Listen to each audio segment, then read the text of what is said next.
Started dead last, no qualifying, P18 on the grid, then 10 positions gained, pure chaos avoided. Here's how I climbed to P8.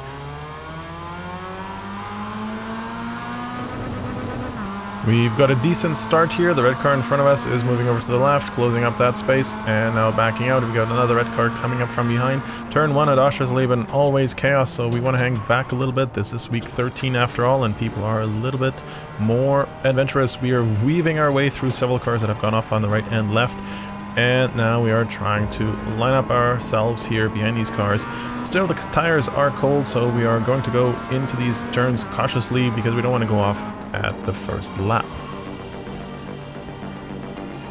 The only problem with lining up behind these cars in front of us to get the slipstream and the draft here is that we can't really see what's going on in front of the car immediately before us.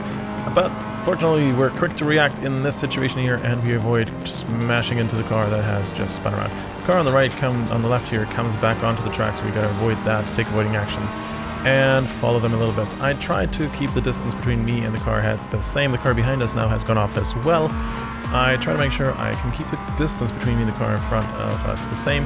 Now, I'm told from previous seasons that I should be able to go flat out through this The car in front of us does have a bit of a compromised exit out of this turn, so maybe we can capitalize on that coming up on the last turn, which is very similar in terms of how it bends as this one is here. The way I've been practicing my overtakes and to initiate overtakes lately has been to try to focus on getting a better exit and a faster push on the accelerator than the cars ahead of me. So I'm trying to pull this off here, which means I have to brake a little bit earlier. I do mess up the braking earlier part here. That means I'm getting closer to the car ahead, but I still nevertheless can get on the accelerator on the throttle a little bit earlier, which allows me to have a slightly better exit, and it's just going to be enough to make it into the draft of this car. Pull over to the side, lap 2, we've made up 8 spots already, magically, mysteriously. Everyone has gone off, and now we're side by side. The car pulls back, and we are going through this turn here quite quickly, and now the car behind us actually does go off as well on its own accord. The 2 cars behind are now also crashing out and pushing each other off the track, and we have a little bit of breathing room as we can see ahead to the cars and try to not make the same mistake as the car ahead, and we stay on the racing line here at least a little bit rather than going off onto the side. Even though I did not qualify, I do like this particular track. It is challenging in several corners. It is, however, also very fast-paced, and we are going to catch up to the cars ahead. As long as I can see the cars ahead of me, I'm always in a good spot.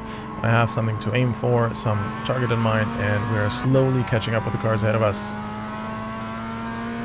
So let's just see how this unfolds again. Here, I'm supposed to go through this flat out, but then I've always found that I need to brake on this right-hand turn here. And I do find I'm a little bit faster on the right turn here if I just lift through that little gentle chicane there. Since this video is going to be the full race recap without anything skipped, we're going to have a little bit of a lonely drive here as we catch up to the cars ahead of us. So let's just lean back, judge my racing line, and see where I can improve for next time. This is one of the reasons why I do enjoy making these race recaps, because for myself, it allows me to review it and look at my racing line and see where I can improve compared to other drivers and track guides that I do see. Lap 3, we've made up another spot here. We're in P7 at this point. This is fantastic, especially given that there were approximately 20 cars starting on this grid.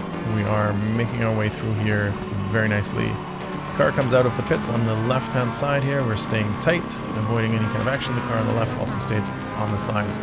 Now there are 2 red cars behind us. They're going to battle it out for position for a little bit here. So we're going to try and make our way through without making too many mistakes. We're getting closer to the cars ahead, which is fantastic. But we need to be ever vigilant, especially as we go around these turns, especially as the frame of the car here on the left-hand side does block our view, and this is the worst. We can see a car going back onto the track and facing the wrong way. Fortunately, we were able to brake and get out of the way as well. Going through different lines here is always useful, and trying to keep the car under control. The car behind us did take swerving, avoiding action, going off track for the avoiding action here, which is very interesting. They did manage to stay in control of the car, and now we can overtake another car that has lost its way. The 3 cars behind also make it past the car that was just slowly on the right. So we have a train of 3 cars following us. The red and yellow car is pulling away from the others. Another car we can overtake here that has gone off track. A lot of the cars that we've overtaken here just now were back markers, so we haven't really gained anything. But another lap and another attempt of making up some positions.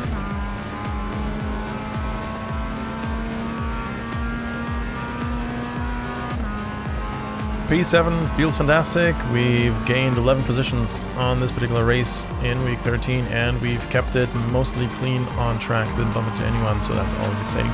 But the car behind us has caught up significantly now, and we have to make a decision at some point. I need to figure out if I can pull away from them. They are very close, and I don't think they've made any mistakes yet. They've taken fantastic avoiding action. Now, me looking at the back mirror does make me lose concentration, and I lose the line through here. That allows the car behind us to really pull up close to our bumper. They're having trust in our driving ability that we're not going to slam onto the brakes at some random moment, but they're probably also a good driver, so they could take avoiding action in case I do something erratic. I try not to do things erratic here, but we're going through this quite tightly. They're staying with me. Nobody's making a mistake. My line is a little bit wider than it should have been, and the other car behind us is now catching up even further. They're pulling back a little bit just in case I do break through this chicane here, but I don't, and I'm pulling away. At this point, I have to make the decision, and I realize that I cannot overtake them, so I do lift a little bit. They go around me, and now I will follow them. Take a look at my lap time on the bottom of the steering wheel's dashboard there. It's a 1:44. I know I can do better than that, and I did lose a little bit of time trying to fight the car behind us, but following this faster car, even though we're out of the slipstream, out of the draft for many of the straights, did allow me to learn from them where they take in different lines and just trust that they know what they're doing and that my car is capable of doing the same things that their car is capable of doing, and that has then led to a vastly improved lap time just within a single lap following them. I noticed that on turn 1, the car ahead of us is turning left and then braking, rather than what I've been doing so far is brake then turn left. So here we go, there they go. Now I'm doing the same thing, and we're following through. I also learned when to get back on the throttle. Once the car ahead of us is pulling away a little bit, that's when I go on the throttle as well, and we're staying with them. This is a completely different line than what I've been doing so far, but it seems to be working. I haven't gone off yet. This is one of the tricky corners here. I never quite know how to take this one, so I'm trying to follow them as best as I can. It doesn't work out quite as well, but at least I'm seeing a slightly different line and approach to that turn than I've been taking usually. Through here, I know from the previous lap that we're fairly similar with it because they must have watched me as well, and that's why they were staying so close to me, because they knew how I was going to go through here. Similarly through here, I was expecting them to be a little bit tighter. They're tighter later in this particular corner, so again, that's something I can watch out for and learn. Here, I'm not sure if they're lifting. Looks like they're going flat out. Not quite sure how to transfer the weight of the car forward to make the turn quite nicely, but keep an eye again on my lap time. Once this lap comes to an end, the 1:44.4 is going to drop down quite significantly, so just by one lap following them, I have improved by over a second and a half.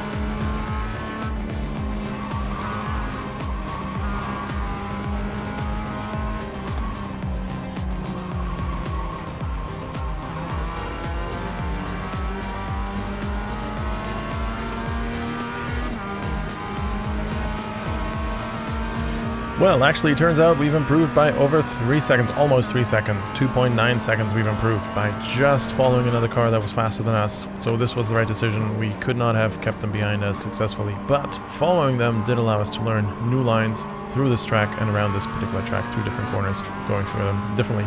And we're now catching up to the cars ahead as well, so perhaps there's another chance. Dropping from P7 to P8 and then following this car and learning different lines. Again, I'm not quite sure how to make it through this turn correctly.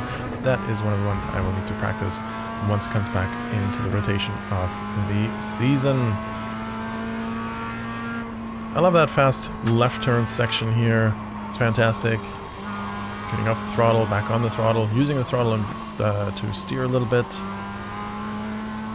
And again, going on the right turn here, I need to practice this a little bit more because I am too tight early on and don't get on the accelerator early enough. The car ahead of us is pulling away a little bit now, so it makes it a little bit more challenging to see exactly where they're braking and when they're getting on the accelerator and increasing the distance because they're now a little bit too far away from us. But again, this is why I like my race recaps here, because I can review the footage and then learn from it. Catching up to another car ahead. I've taken too much off the curb here, but that's alright. We're near the end of the race. There's no competition behind, and we're not going to be able to overtake the car in front of us, so we can take it a little bit more easy here, and a little easier here, and then on to the finish. And that's it. We've gone from P18 to P8. Fantastic race, very few incidence points, and learned a lot from the car ahead of us. Thank you very much for watching. If you enjoyed this, please hit the like and subscribe button to follow along with my journey on iRacing, and have a great day everyone. Bye bye!